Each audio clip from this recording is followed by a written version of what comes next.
Okay, one of the major problems that we have with our computers is that they are sometimes running very, very slow. And there's lots of different reasons why a computer can run very slow.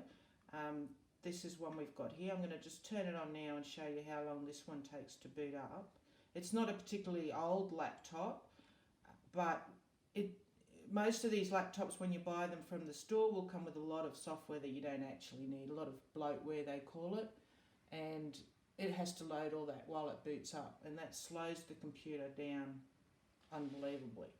And now, also after about, say this is probably about 4 years old, and after about 4 years of use, the registry becomes very full and can also slow down the computer.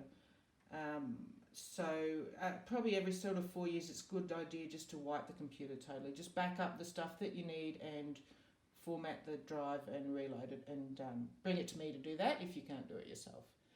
So as you can see, it's still booting up. This laptop is using a mechanical drive, which is what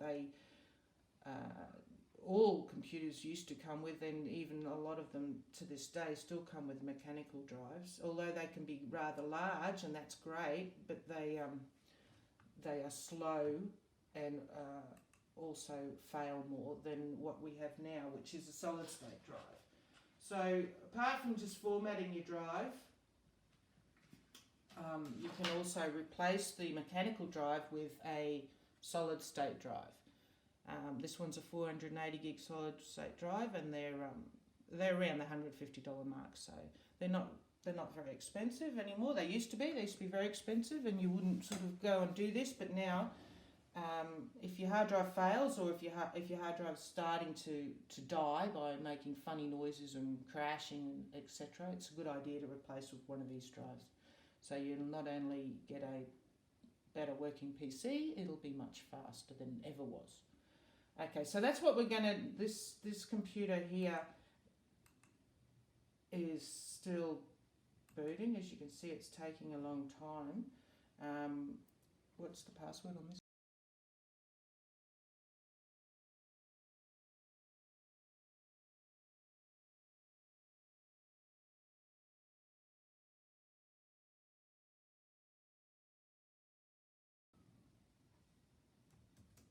Which will change once we've done the upgrade.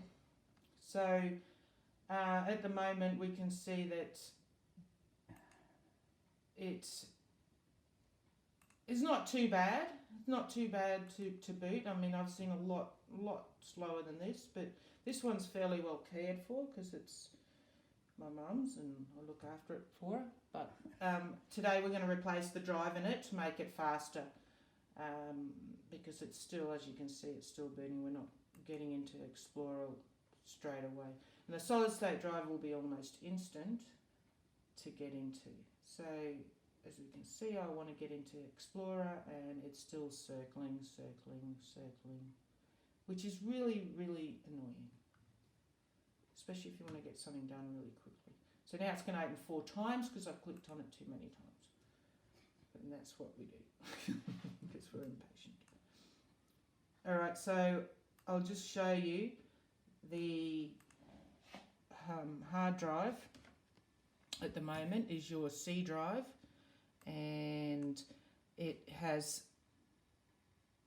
16.2 gig free of 118 gig and another 46 free of 156 gig. So it's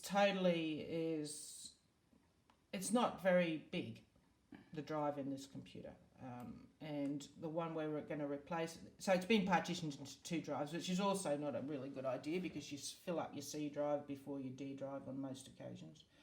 But what we've got is a 480 gig, so that's what you've got to check to make sure that you're going to be able to fit all the data. So the blue bits, if you add them up, if that's less or quite a lot less than the drive you're replacing it with, then that'll be big enough.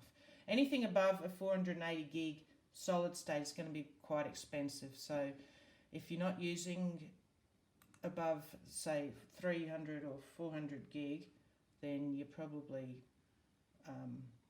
wouldn't go any bigger than a 480 gig. Well, not for now, maybe in the future when the prices come down. Alright, so as you can see, it is still loading, still circling, we're still Just cancel that. loading. So, yes, what we're going to do is, and yes, still going. We can't get to where we want to go yet, and now we probably can. So, yeah, so we're here. Alright, so we're going to replace the drive.